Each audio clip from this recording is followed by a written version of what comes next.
What's going on? Jake here with Uncommon EDC. Today we're going to be taking a look at the Benchmade Mini Taggedout. And the Taggedout series is sort of the hunting, outdoor inspired cousin to the Benchmade Bug Out. So just like with the Bug Out series, we start with these Grivery scales on the base model. We also have a full size and a mini, just like with the Bug Out series, and of course that access lock.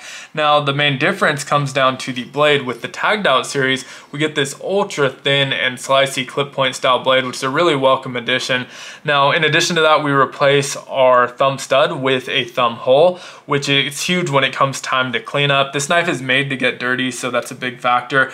With thumb studs, they tend to attract all that dirt and grime. It works its way into the nooks and crannies. So when it comes time to clean up, you have to be super meticulous. It takes a lot of time. Work your way all the way around the thumb stud to make sure you're getting everything. Where with the thumb hole, this is going to be clean with just a couple wipe downs pretty quickly. And so that's definitely a well thought out change to the Bug Out. Now, this one I got through a Going Gear subscription, but they started around $171 retail for this base configuration, which is only about $9 cheaper than the full-size Taggedout in the same configuration. So these started about $180, and so we'll line these up and you can see the size difference. You can see that Taggedout is significantly larger, probably about 1 3/4 of an inch in overall length. About an inch of that is in our handle, leaving about, maybe let's line it up pivot to pivot, maybe 0.6 to 0.75 inches or so in the blade. So it is a pretty significant sizing difference. Definitely getting more bang for your buck. You're not saving much by going with the smaller model. So the only reason you'd really go with the mini Taggedout is, one, if you already have the full size Taggedout and just want to complete the set. The other is if you prefer the sizing. But I do think for the types of tasks these are made for, the full size Taggedout is definitely more well suited for those. That being said, I'm using these for EDC. I don't do any hunting, and so I do prefer the size of the mini Taggedout, even though there's not really any sort of significant savings going on with the much smaller knife. Now, in terms of the sizing, we're looking at 7.12 inches overall. So it's not exactly a tiny knife by any means, but it sure feels like it because of those Grivery scales making it so lightweight. I don't know how well it'll show up. They're not only Grivery, but on the inside of those scales, we have these small triangle cutouts all the way down for about probably a little bit over half of those scales. So it gets us down to 1.68 ounces. Feels like nothing in the hand and even less in the pocket. You really can't tell you're carrying it, which is a really great thing that I loved about the mini Bug Outs and also love about this mini Taggedout.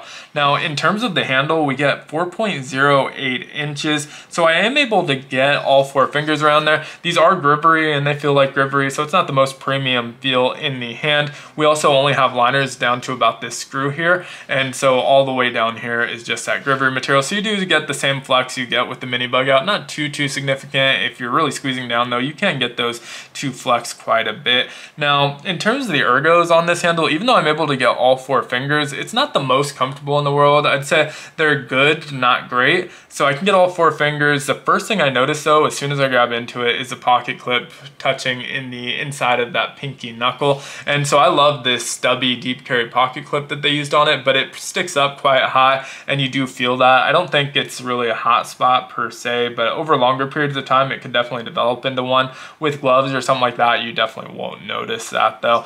And then we have the spine here, and so they didn't really knock back that Grivery at all, so it can be a little bit sharp. You don't feel it at all when it's in your grip, but when you're kind of reaching into your pocket, feeling around, and you rub up against it, it is just this kind of sharp, uncomfortable feeling. Definitely not going to do any sort of damage or anything like that, just something that you end up getting caught up on. And then last but not least is the jimping along the ricasso. For whatever reason, I don't know, it's not really uncomfortable in the grip, but this one jimp right here seems to be sticking out a fraction of a millimeter too far, or just in the wrong place. I always seem to catch on it when I'm grabbing onto it, and again, just that kind of sharp feeling, not doing any sort of harm, but a little bit of a sharp feeling, and then when we go to cut, don't really notice it, so not the biggest deal in the world. So the ergos are decent, they're just not perfect. Now we do have this jimping that continues along the axis lock up to our blade. That is fairly grabby, not ultra aggressive, but it does the job and is well placed, so that all works very nicely. In terms of our blade, I already mentioned that clip point style blade. We get CPM 154 steel, 3.04 inches of it, full flat grind all the way up to our swedge on that clip point, and again ultra thin and slicey on this one. And I love a clip point style blade, so really enjoy the blade on this one. Now, when we're talking about CPM 154, the price point, $171, it's kind of on the higher side. It's still middle of the road. You see some for several $100s, but most of the ones that are less than this are gonna have similar materials, stuff like G10 and micarta, just ultra cheap materials. And this is more in the range of the $70 to $100 CPM 154 in terms of materials. Of course, it is USA made, so you definitely have to take that into account. Now, as far as Benchmade knives go, I don't think the $171 price point is super egregious, but it is a little bit on the high side for the materials that we're getting. Of course, we get our access lock, and so Benchmade does theirs well enough. They always have a little bit of a break-in period, and this one's starting to break in pretty nicely. Still not 100% of the way there, but I'd say about 90%. Pretty nice action on it. Doesn't feel super gummy either, which sometimes is a problem with these crossbar style locks. They don't have a detent, so they can feel pretty gummy, but these actually feel very, as I feel it, feel very, very snappy. And so same thing with my full-size Taggedout, so definitely happy with the action on this one.